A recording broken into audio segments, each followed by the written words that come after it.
The moment the delivery box arrived, my heart began to race with excitement. I had been waiting for days for this toy house model to come, and now it was finally here. The packaging was neat yet playful, with pastel colors and charming patterns that hinted at the surprise inside. Carefully, I took a pair of scissors and cut along the tape, feeling the thrill of anticipation grow with each snip.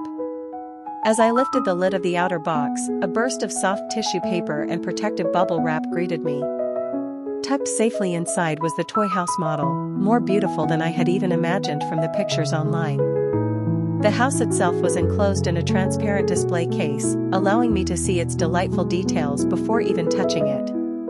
On top of the roof sat the most adorable feature, a giant, silky bow in a vibrant blush pink shade. The bow wasn't just decorative, it shimmered under the light, as if hiding a secret about the magic within the house. The roof tiles were painted in a gentle cream color, the walls in a cozy pastel yellow, and the windows framed with delicate white borders. It was the kind of miniature house that looked like it belonged in a fairy tale, where whimsical adventures might unfold at any moment. I carefully slid the house out of its protective case and set it on my desk. The craftsmanship was stunning, every tiny brick, window shutter, and flower box had been painted with precision. My fingers traced the smooth bow on the top, noticing that it was slightly loose, almost like a lid handle. The curiosity was irresistible. I gripped the bow gently, twisted it, and felt the roof click open.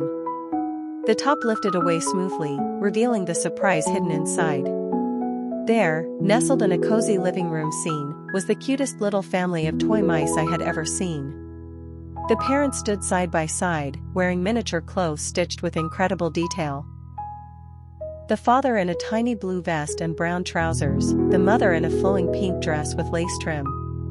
Between them stood their two children, each with an expression of pure joy on their tiny painted faces. What made them especially charming were their ears, big, round, and soft to the touch, almost twice the size of their heads. The pastel coloring of the ears matched the bow on top of the house, giving everything a harmonious, storybook-like feel. I reached in and picked up one of the children mice. To my surprise, its ears weren't just soft, they were made from a light, flexible fabric that fluttered when I moved it. A tiny button on the back caught my attention. I pressed it, and the mouse's ears suddenly spread wide, flapping gently.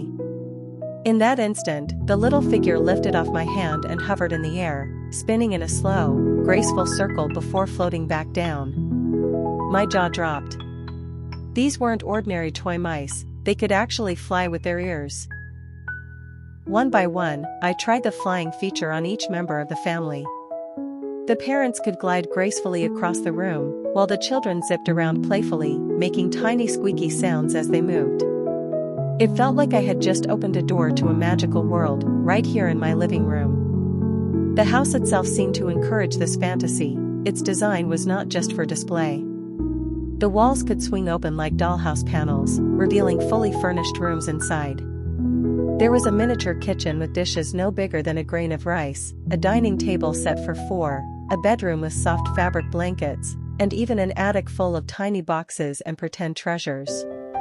The flying mice interacted perfectly with the house. The attic had a little balcony from which they could launch themselves, gliding down to the garden below.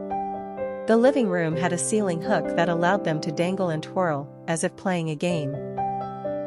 I found myself completely immersed in arranging the family's daily life. The father mouse would soar over to the kitchen to fetch breakfast, while the children played chase through the hallways, their ears flapping like delicate butterfly wings. As I explored every nook and cranny of the toy, I realized how much thought the designers had put into the details. The bow on the roof wasn't just a lid handle, it also had a hidden music box inside. When I wound it up, a soft lullaby played, and the mice would sway gently as if dancing to the tune.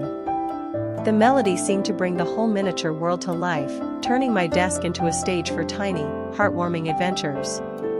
Unboxing this model had felt like opening a treasure chest of joy. It wasn't just a static decoration, but an interactive, story-rich toy that sparked imagination in an instant. The combination of the elegant toy house, the whimsical flying mice family, and the magical bow tied the entire experience together in a way that felt almost cinematic.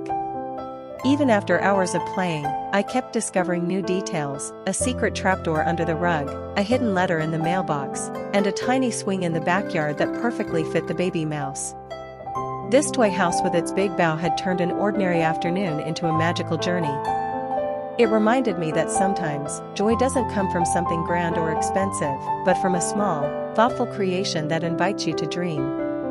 Each time I look at the bow glistening on the roof and think about the flying mice family inside, I feel the same childlike wonder I experienced the moment I first lifted that lid.